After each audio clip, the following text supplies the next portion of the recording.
o que eu digo, né? O que é essa questão de padrões que se repetem, né? Então, quando eu falo assim, você já parou para pensar que você pode fazer um pouquinho diferente? Ótimo. Se você consegue ver que todos na tua família, por exemplo, namoram, mas não casam, inclusive você, né? Se interessam então por homens casados ou pessoas que bebem, né? Se interessam por pessoas que apenas esperam que a gente cuide deles ou delas, tá? Ou quando você quer muito engravidar e não consegue, e aí você percebe que é uma questão da família. Muitos querem engravidar, mas não engravidam, né? Ou famílias que...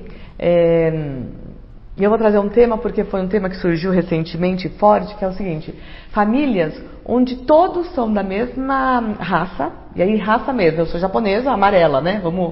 Eu sei que tem uma questão que não tem mais raça, mas eu sou todos orientais, vai. Todos japoneses casam com japoneses, negros casam com negros, judeus casam com judeus, né? E aí você percebe que a sua família é de seguir este padrão, onde você só casa com japoneses, e as pessoas que não casaram com japoneses ficam solteiras, tá?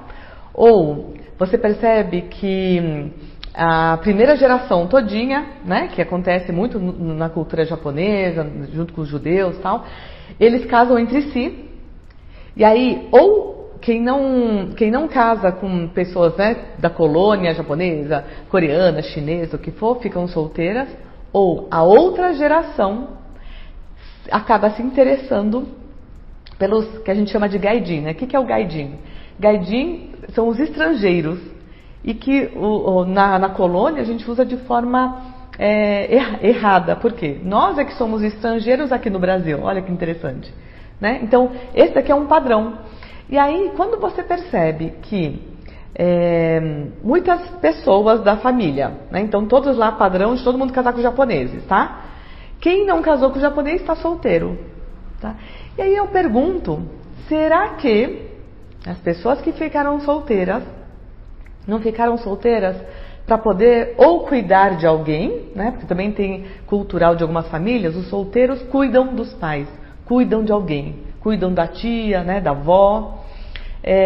Ou ficaram solteiros por quê? Porque não puderam casar com quem elas ou eles amavam.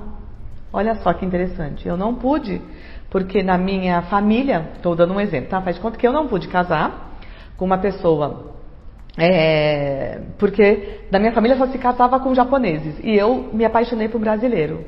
E abafei esse amor, não falei pra ninguém, fiquei solteira. Só que aí todos os meus sobrinhos, né, se apaixonam por brasileiros. Então olha qual que é a consequência. Aí eu já vou responder a consequência da gente continuar no amor cego. Olha qual a consequência. Então, estou contando para de conta que eu, Marie, me apaixonei por um ocidental e não casei porque a minha família só casava com japoneses. E eu segurei e não contei para ninguém. Todos os meus sobrinhos acabam casando, né, e se apaixonando por ocidentais. Esse é um belo de um exemplo para que a gente perceba a importância de olhar qual é o padrão que se instala na minha família.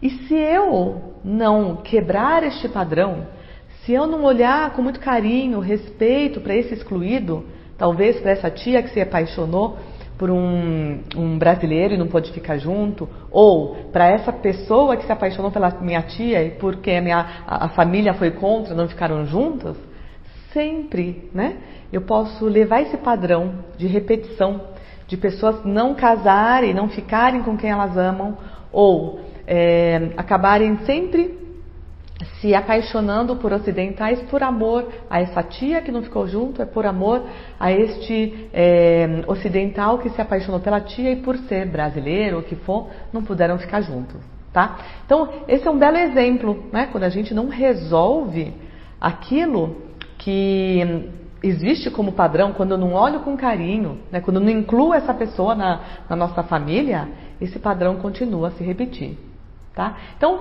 respondendo a pergunta, por que é importante, né, verificar, identificar se existem padrões que se repetem na nossa vida para ter mais fluidez e leveza na nossa vida, é isso. Porque se a gente não percebe esse padrão, tá? Não acontece esse despertar. Você não consegue sair desse padrão se você não percebe que ele existe. Então, começa por aí. E só quando conseguimos perceber, né? Quando isso começa a nos incomodar, é que temos força para mudar. E aí vem a frase que eu sempre falo, que é a nossa mudança de postura, né? É de dentro para fora e não de fora para dentro.